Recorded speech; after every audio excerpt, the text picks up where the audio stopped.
Bonjour à tous et bienvenue sur la page Facebook du Château de Versailles. Alors, c'est la première fois que je fais ça aujourd'hui en direct avec vous et je suis très heureux de vous parler d'un sujet qui a fait couler beaucoup d'encre depuis des décennies et qui continue d'en faire couler encore beaucoup puisqu'il s'agit de l'hygiène au Château de Versailles. Alors évidemment, c'est un sujet sur lequel tout le monde a quelque chose à dire. On pense évidemment à tout ce qu'on a lu dans notre enfance, dans les livres d'histoire où on nous dit que Versailles était sale, que tout le monde s'oubliait dans les corridors et derrière les escaliers du château. Finalement, s'il y a beaucoup de vrai dans cela, on verra que finalement, il y avait une hygiène à Versailles et que cette hygiène était largement contrôlée avec une hygiène telle qu'on pouvait l'entendre à l'époque. Alors évidemment, tous ces a priori, ces poncifs, sont nés du 19e siècle, puisque le 19e siècle, on est dans l'immédiateté après la Révolution française et on est toujours dans l'idée de critiquer la monarchie française, puisque l'ancien régime est encore très vivace, et donc on critique tout ce qui pouvait se faire à Versailles.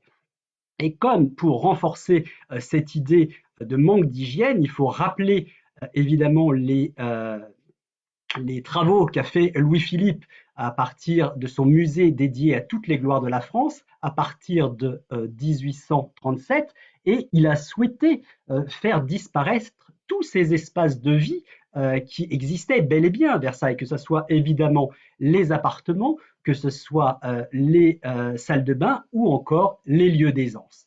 Alors, évidemment aussi le 19e siècle, c'est le siècle de l'histoire, mais c'est aussi le siècle de l'hygiène et de Pasteur. Et donc, on va commencer à penser l'hygiène avec une autre manière, puisqu'on va découvrir notamment les microbes, on va découvrir l'hygiène moderne. Et sous l'Ancien Régime, on ne parlait pas véritablement d'hygiène, comme on va le voir tout de suite. Alors, je vais vous faire un petit topo en trois parties pour être assez synthétique et tout d'abord vous parler de l'hygiène à partir de l'air, des eaux que Louis XIV a essayé de faire venir à Versailles. Dans un second temps, je vous parlerai à proprement parler de la toilette, c'est-à-dire la manière dont les courtisans et la famille royale se lavaient. Et enfin, on parlera des sujets qui intéressent tous les visiteurs qui viennent aujourd'hui à Versailles, c'est-à-dire les lieux d'aisance, ni plus ni moins que les toilettes. Alors, tout d'abord, on peut parler du bon air à Versailles. C'est vrai que lorsque Louis XIV a choisi de s'établir à Versailles, il y a eu de nombreuses critiques, puisqu'on se disait, est-ce que c'est véritablement le bon lieu pour établir une résidence royale? On sait que le château était hérité de son père, Louis XIII, qu'il avait construit sur le point le plus haut du château. Néanmoins, il y avait beaucoup de vent.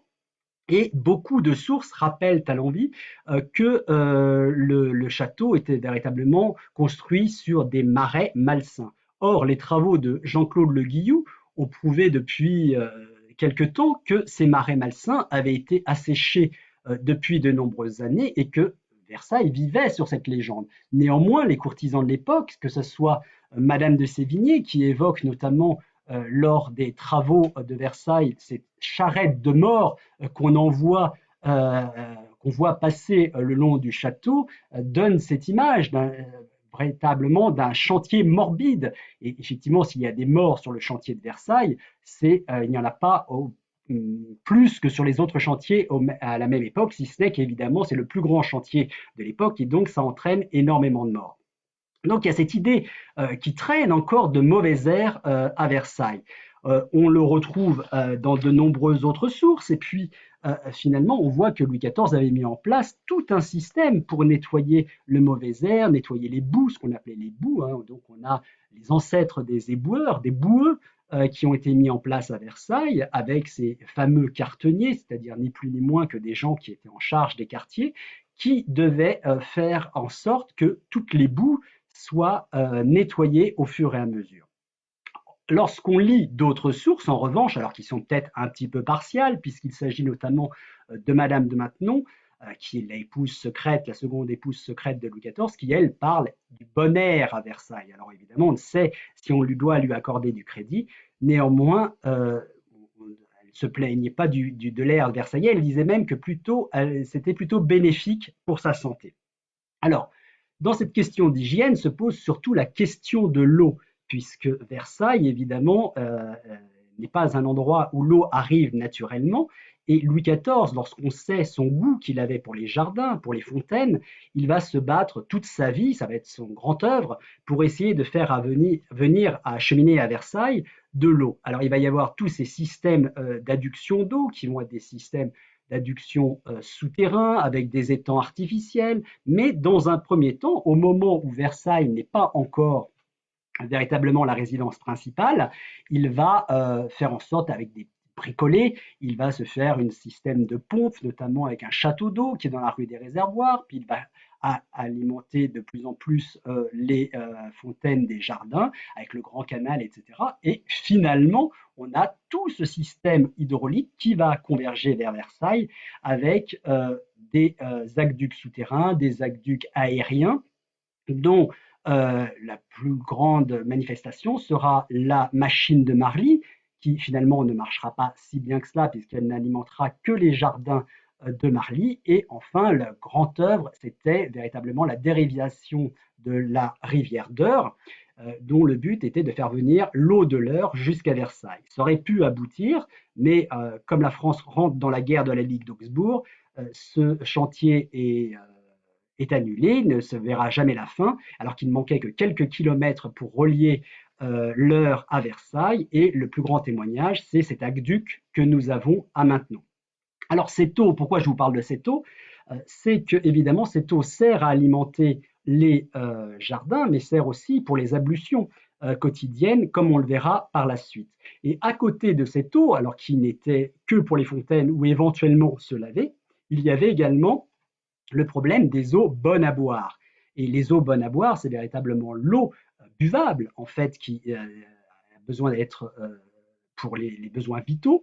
Et on sait que à ce moment-là, on a très peu de moyens de vérifier qu'une eau est bonne à boire. Et la seule façon de le faire, comme le dit l'Académie des sciences à l'époque, c'est de l'observer. Alors on regardait si l'eau était à peu près claire à la lumière. Alors évidemment, ça nous paraît un petit peu étonnant aujourd'hui, mais c'était la seule manière de voir si une eau était bonne à boire. On la faisait venir d'étangs, elle venait essentiellement de Sèvres, des étangs alentours de Versailles, et on avait l'eau courante qui arrivait déjà à Versailles sous le règne de Louis XIII en 1629, comme le prouvent les travaux de Jean-Claude Le Guillou, et à Versailles, sous Louis XIV, finalement, on a 2 points d'eau bonne à boire qui arrivent dans l'ancienne grotte de Tétis, qui était dans l'actuelle aile du Nord, avant qu'on la détruise pour la construction de cette aile, et au niveau de l'escalier des ambassadeurs, où on avait également l'arrivée d'eau bonne à boire.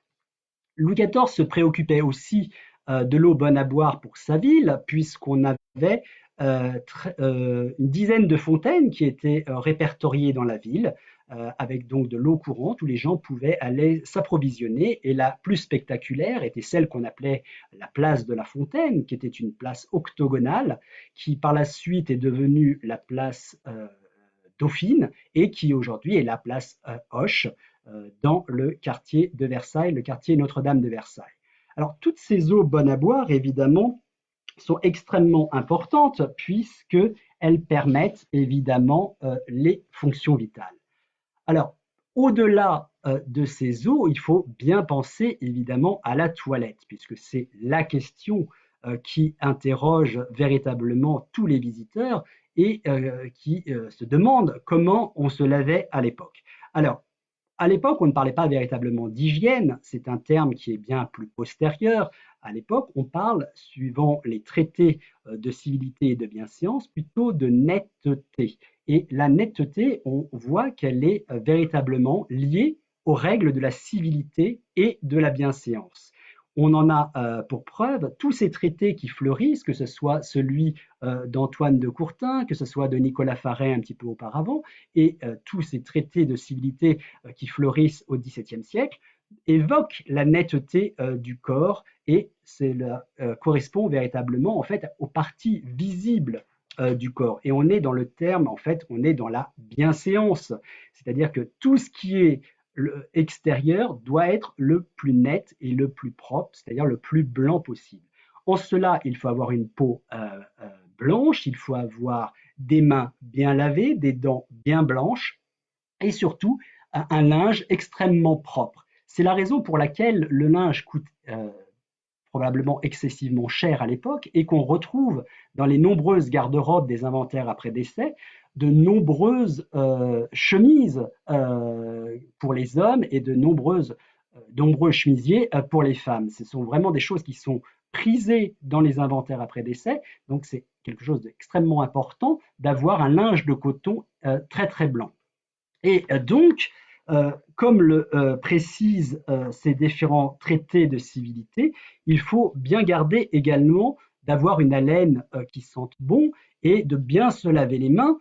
Donc on est déjà dans des gestes un petit peu barrières, hein, on le voit à l'époque, puisqu'il s'agit de ne pas incommoder la personne à laquelle on parle, ni par l'odeur de sa bouche, ni par l'odeur des pieds. Donc il y a une idée qui est plutôt dans l'art du paraître et non pas dans une vision d'hygiène telle qu'on peut l'entendre aujourd'hui. Et par ailleurs, on peut revenir aussi sur un sujet qui interroge beaucoup les gens lorsqu'ils viennent à Versailles ou lorsqu'ils évoquent le règne de Louis XIV, de Louis XV ou de Louis XVI, c'est de savoir si les gens prenaient oui ou non des bains. On sait que Louis XIV n'aimait pas trop les bains de chambre, ce qu'on appelle les bains de chambre, c'est-à-dire le moment où on roulait dans sa chambre une baignoire où il prenait un bain devant ses médecins, puisqu'à l'époque, le bain n'était pas conseillé par les médecins, puisqu'on le disait, on savait, même sans pouvoir le démontrer, que l'eau n'étant pas suffisamment propre, elle s'infiltrait dans les pores de la peau et on avait peur d'être contaminé. Donc, tous les bains étaient pris plutôt dans une idée prophylactique, c'est-à-dire dans un but médical et sous surveillance d'un médecin.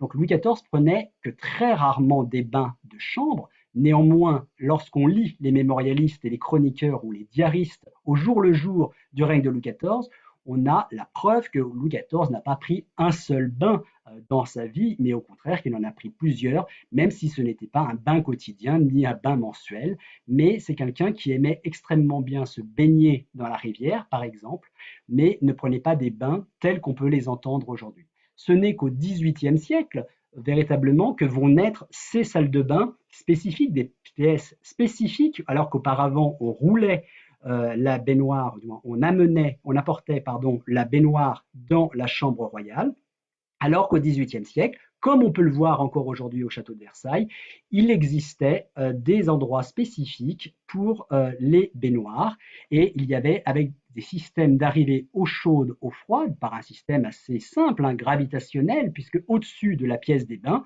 se trouvait une pièce des cuves dans lesquelles vous aviez une cuve d'eau chaude et une cuve d'eau froide. Et par le système de gravitation, l'eau arrivait directement dans la baignoire royale. Enfin, on peut aussi évoquer toute cette idée de nettoyage, entre guillemets, du corps du souverain. Au XVIIe siècle, on préconisait plutôt ce qu'on appelait la toilette sèche, c'est-à-dire que le roi était allongé dans son lit et on le frottait à ce qu'on appelait l'esprit de vin, c'est-à-dire un système d'alcool, et il était plutôt frotté plutôt que lavé et baigné intégralement dans une baignoire. Alors ces gestes se retrouvaient à plusieurs moments de la journée, notamment le matin lorsque le souverain se levait, on lui présentait une petite soucoupe avec une aiguière, on versait, donc une aiguière c'est une sorte de broc d'eau dans laquelle il y avait de l'esprit de vin, et on lui versait cette eau sur les mains. C'était de l'esprit de vin, c'est-à-dire ni plus ni moins que la distillation de vin, ce qui donnait une sorte de solution hydroalcoolique, hein, comme aujourd'hui, et il se frottait les mains et on lui présentait donc une serviette pour pouvoir s'essuyer. Il le faisait systématiquement avant de déjeuner, au moment de se coucher, donc il y avait déjà une hygiène des mains très particulière, et il pouvait changer plusieurs fois par jour de chemise, puisque s'il était amené à suer, on lui présentait une nouvelle chemise pour toujours être avec un linge propre. Et ça explique ce qu'on retrouve dans les les livres qu'on appelle les États de la France à l'époque, qui nous expliquent la manière dont fonctionnait la cour, où on voit qu'il y avait des fameux coffres de la chambre et que les premiers valets disposaient de la clé de ces coffres et dans lesquels en fait on mettait du linge pour que le roi puisse changer de chemise. Donc il pouvait en changer jusqu'à 6 fois par jour, à l'instar de ses perruques. On sait que Louis XIV, puisqu'on parle d'hygiène, changeait plusieurs fois par jour de perruque. C'est quelqu'un qui a été chauve dès l'âge de 20 ans, en 1658, à la suite de la fièvre typhoïde. Il a perdu tous ses cheveux qui ont poussé de façon très aléatoire. Et du coup, pour éviter cette coupe de cheveux un petit peu particulière, parce que jusqu'à présent, les hommes nobles portaient leurs cheveux naturellement longs, le roi a commencé à porter perruque. Et comme tout ce que fait le roi était imité, la cour, les hommes de la cour ont commencé à porter des perruques. Et ces perruques étaient un privilège extrêmement important pour le barbier perruquier qui s'en occupait, puisqu'il avait le monopole sur les perruques royales, et il devait faire en sorte, pendant toute l'année, de retrouver des cheveux de la même couleur, c'est-à-dire châtain clair, qui correspondait à la couleur naturelle de Louis XIV, pour lui confectionner ses perruques. Et le roi portait jusqu'à 6 perruques par jour, une perruque courte lors de son lever officiel le matin, il en prenait une pour aller à la messe, il en prenait une autre pour aller à la chasse, etc. Donc c'est quelque chose, le barbier est devenu quelqu'un d'extrêmement présent dans la vie du roi, puisque c'est lui qui se charge évidemment de ses perruques, mais c'est également lui qui se charge de sa toilette, de préparer les onguents, c'est-à-dire ces espèces de crème qu'on lui préparait pour le frictionner et avoir de certaines odeurs particulières. On sait, comme nous dit Saint-Simon, que Louis XIV était quelqu'un qui avait extrêmement aimé les odeurs toute sa vie et qui, à la fin, les a détestées. Alors, était passé par là, évidemment, l'affaire des poisons, mais entre-temps, on sait que Louis XIV avait aimé les parfums. Il se faisait frictionner par son barbier, et on pense notamment à François Quentin de Lavienne, qui tenait un établissement de bain célèbre à Paris, qui était en fait ni plus ni moins qu'une sorte de spa dans lesquels se rendaient les grands aristocrates, où les nobles se retrouvaient pour discuter, et c'était vraiment des lieux de plaisir. Et Louis XIV va se faire construire ses bains personnels à Versailles. Il y en avait déjà à Fontainebleau. Il va en faire construire un appartement qu'on appelle l'appartement des bains, qui était au rez-de-chaussée du corps central de la partie nord, nord-ouest du corps central. Et cet appartement, qui était destiné dans un premier temps à ses plaisirs avec sa maîtresse, Madame de Montespan, finalement va assez peu servir, puisque les travaux vont être terminés en 1680 et Louis XIV va demander à sa maîtresse de rejoindre cet appartement après sa disgrâce en 1685. Néanmoins, il va se faire aménager de nouveaux bains au château de Marly et le luxe sera bien moins important qu'il ne l'était au château de Versailles, et ce qui nous laisse penser que ces bains de Marly étaient véritablement utilisés. Donc, pour résumer, on voit qu'au XVIIe siècle, le bain est véritablement une pratique médicale dans un but prophylactique, dans un but de guérison, et que le roi, lorsqu'il a besoin de se nettoyer, il se fait frictionner, frotter dans son lit. Dès qu'il se met à transpirer, on l'installe dans son lit et on le frictionne avec des serviettes à l'alcool. Il pouvait le faire notamment lorsqu'il revenait du jeu de paume, c'est-à-dire ce sport qui est l'ancêtre du tennis, et on voit ce Louis XIV qui est finalement est assez propre pour l'époque. Et on sait très bien que lui et son frère, le duc d'Orléans, étaient maniaques au terme d'hygiène. Donc, évidemment, ce n'est pas l'hygiène telle qu'on peut l'imaginer aujourd'hui, mais c'est l'hygiène telle qu'on l'imaginait à l'époque. Et aujourd'hui, peut-être que dans 50 ans, les historiens trouveront que notre hygiène est laissée à désirer par rapport à ce qu'elle sera dans 50 ans. Alors, on peut en venir enfin à un dernier point qui est aussi un sujet qui intéresse beaucoup les visiteurs de Versailles, ce sont les fameux lieux d'aisance, puisqu'on a cette image évidemment du Versailles qui sentait mauvais, et on a cette correspondance de Viollet-le-Duc au XIXe siècle qui, se promenant à Saint-Cloud au début du XIXe siècle, dit à Viollet-le-Duc « Oh, il y a une odeur nauséabonde qui traîne » et elle dit « On se croirait à Versailles, ça me rappelle le bon temps ». Alors évidemment, il faut surtout rappeler que Versailles est un lieu dans lequel passait énormément de monde sous l'Ancien Régime, puisque le palais était ouvert au public, et en cela, euh, quiconque était bien habillé pouvait circuler à l'intérieur du château, y compris dans les espaces royaux. Donc c'est pratiquement 10 000 personnes qui venaient quotidiennement au château de Versailles, puisque vous aviez à peu près 6 000 personnes qui vivaient sur place, plus l'ensemble des visiteurs. On pouvait atteindre dans les grandes journées entre ceux qu'on appelait les galopins, c'est-à-dire les gens qui sont des gens importants mais qui n'ont pas d'appartement à la cour, mais qui viennent de Paris quotidiennement pour faire avancer leurs affaires ou pour rencontrer tel ou tel ministre. On peut imaginer au plus fort de certains jours 10 000 personnes comme aujourd'hui à Versailles. Or, à l'époque, on ne se contraint pas de faire pipi ou pire dans les couloirs du château. Et c'est vrai que ces lieux d'aisance manquaient cruellement à Versailles. Néanmoins, il faut savoir qu'ils existaient bel et bien dans les appartements et a fortiori dans les appartements royaux. Louis XIV était quelqu'un qui avait évidemment un cabinet privé, un cabinet de chaise privé, et cette idée qu'il recevait sur sa chaise percée, comme on peut le voir encore au début de son règne, mais au début de son règne, quand il est véritablement euh, très jeune, hein, à une quinzaine, une vingtaine d'années, c'est quelque chose qui est rappelé par son premier valet de chambre, ceci tend à disparaître à partir des années 1660 et 1670, puisqu'on sait que dès 1672, Louis XIV se fait aménager un cabinet de chaises privé qui a été déplacé de quelques mètres au XVIIIe siècle, et c'est celle qu'on peut voir aujourd'hui en visite-conférence dans les appartements privés de Louis XV et de Louis XVI. Donc il avait déjà un cabinet de chaises privé, et le fait de recevoir sur sa chaise comme il pouvait encore le faire dans les années 1660-1670, c'est simplement pour respecter une tradition de la monarchie française qui voulait que Louis XIV, que le roi de France, puisse être accessible à ces sujets. Et donc c'était un privilège que de le voir sur ce qu'on appelait sa chaise d'affaires, et donc il y avait des brevets qu'on appelait des brevets de chaise d'affaires, où les gens pouvaient rentrer au moment où il était précisément assis sur cette chaise. Néanmoins, il était assis, habillé, il n'était plus du tout en train de faire ses besoins, c'était simplement une posture pour rendre hommage aux gens qui venaient le voir. Donc, c'est plus une tradition qu'une réalité.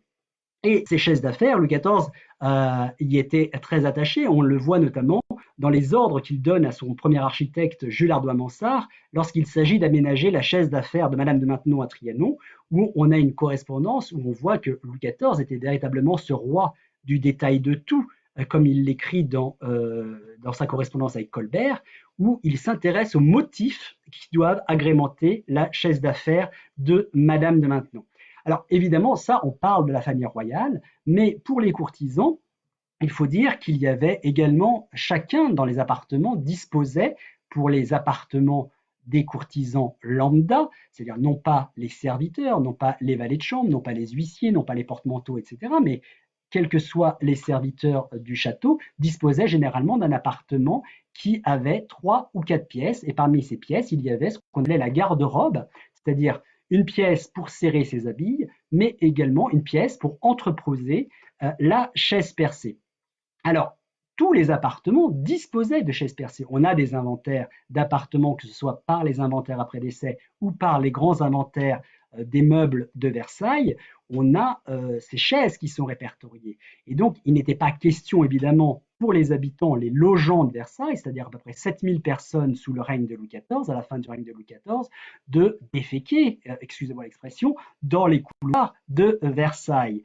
Alors évidemment, ces chaises, il fallait les vider, donc ils avaient des domestiques qui leur permettaient d'aller vider. Et on sait qu'en 1710, un document d'archives l'atteste, il y avait 35 fosses d'aisance sous le château de Versailles. Donc il fallait évidemment vider ces fameuses chaises. Et il y avait par un système d'aqueduc souterrain, un système d'égout qui évacuait toutes ces déjections au-delà de la grande et de la petite écurie, dans des étangs qui ont été notamment bouchés en 1735 et qui avaient pris le nom d'étangs puants à force de recevoir toutes les défections du château. Par ailleurs, au XVIIIe siècle vont naître les fameuses chaises à l'anglaise, c'est-à-dire un système de water closet avec un système de chasse d'eau, avec une évacuation directe dans les fosses d'aisance. Donc on a un système véritablement de toilettes qui se met en place à Versailles et qui est très performant. S'il l'est moins, ce sont évidemment les latrines publiques, puisque dès la construction du premier château de Louis XIII en 1623-24 était prévue des latrines publiques, c'est-à-dire des toilettes pour les visiteurs extérieurs. Les premières étaient prévues notamment dans l'actuel emplacement de ce qu'on appelle aujourd'hui le pavillon du Four. Et lors de la construction et l'agrandissement du château sous Louis XIV, ces latrines publiques vont être multipliées. Et Louvois, dans sa correspondance, au moment où il est en charge des bâtiments du roi, parle des murs à pisser. Dans les devis de construction pour l'aile du nord et l'aile du midi, on parle de goulettes, de coulettes à uriner, etc. Donc il y a véritablement des espaces prévus pour les latrines publiques. Néanmoins, ils ne sont pas en nombre suffisant pour accueillir tous les visiteurs qui se pressent chaque jour à Versailles, et il y a des accidents. Et à l'époque, on se contraint moins. Et même, on a des exemples de hauts personnages. Saint-Simon l'évoque, ce qui prouve que ça devait être assez exceptionnel, de l'évêque de Noyon, c'était un Clermont-Tonnerre, qui est en train d'uriner, il dit, par-dessus, ou même de pisser, il le dit, par-dessus la tribune de la chapelle de Versailles. Donc on a des personnages hauts en couleur comme cela, que ce soit le duc de Vendôme qui se rasait dans son bassin à barbe et qui s'en servait après également pour uriner ou déféquer. Donc on a des personnages évidemment qui dénotent par rapport à une princesse de Conti, la fille naturelle de Louis XIV, qui était connue pour son hygiène irréprochable. Et où on pense encore à une lettre célèbre que je ne vais pas vous citer ici, mais que vous pourriez retrouver en cherchant un petit peu sur Internet, de la Madame Palatine, la belle-sœur du roi, qui évoque évidemment tous ces problèmes de lieu d'aisance. Alors, qu'en est-il finalement quand on était un visiteur au château de Versailles? Eh bien, il y avait ces latrines publiques, mais sinon, on met en place au XVIIIe siècle, on le voit, ça a été mis en place à Paris, et on demande à ce que ça vienne en place également au château de Versailles, des sortes de personnages avec des toilettes ambulantes, c'est-à-dire qu'il faut les imaginer avec un long bâton comme cela, avec un seau de chaque côté et une sorte de rideau de douche pour aider les gens à uriner dans le château. Néanmoins, évidemment, on a toujours cette image et qui est un peu naturelle, puisque il n'était pas rare, même si on l'interdisait, que les domestiques, plutôt que de prendre la peine de vider leur dans les fosses d'aisance qui étaient prévues à cet effet, les vident directement par les cours intérieures et on disait simplement gare à l'eau et on jetait le seau. Alors, c'est de moins en moins courant au XVIIIe siècle, d'autant plus avec l'arrivée, je vous l'ai dit, de ces fameuses chaises à l'anglaise. Et cette chaise à l'anglaise n'empêche pas que les fameux porte-chaises d'affaires du roi perdurent ou durent jusqu'à la fin de l'Ancien Régime, puisqu'il y a encore deux porte-chaises de Louis XVI qui sont notés dans les états des domestiques à la fin du XVIIIe siècle. Et on a aussi ces cabinets de chaises à l'anglaise, comme celui fameux de la garde-robe de Louis XVI, cette magnifique pièce de 1788 avec des superbes boiseries des frères Rousseau. Et c'est l'occasion d'évoquer une petite anecdote que rapporte le comte d'Ezec, qui, au moment où il était page à la cour de France, rapporte que Louis XVI s'installe tranquillement sur son trône. Alors il dit qu'il n'est pas le trône auquel on pense, mais donc qui sont les toilettes. Et il s'installe et il ne se rend compte de rien, sauf qu'il y avait un chat angora blanc qui était lové à l'intérieur de la cuvette. Et au moment où il reçut les premières gouttes de Louis XVI, s'est mis à s'exciter et il a commis un attentat sur le royal postérieur, comme le dit le comte d'Ezec, et on a Louis XVI en train de se pendre à tous les cordons pour appeler ses domestiques, et on sait que Louis XVI en plus détestait les chats, donc c'est d'autant plus risible d'imaginer cette scène dans les toilettes de Louis XVI.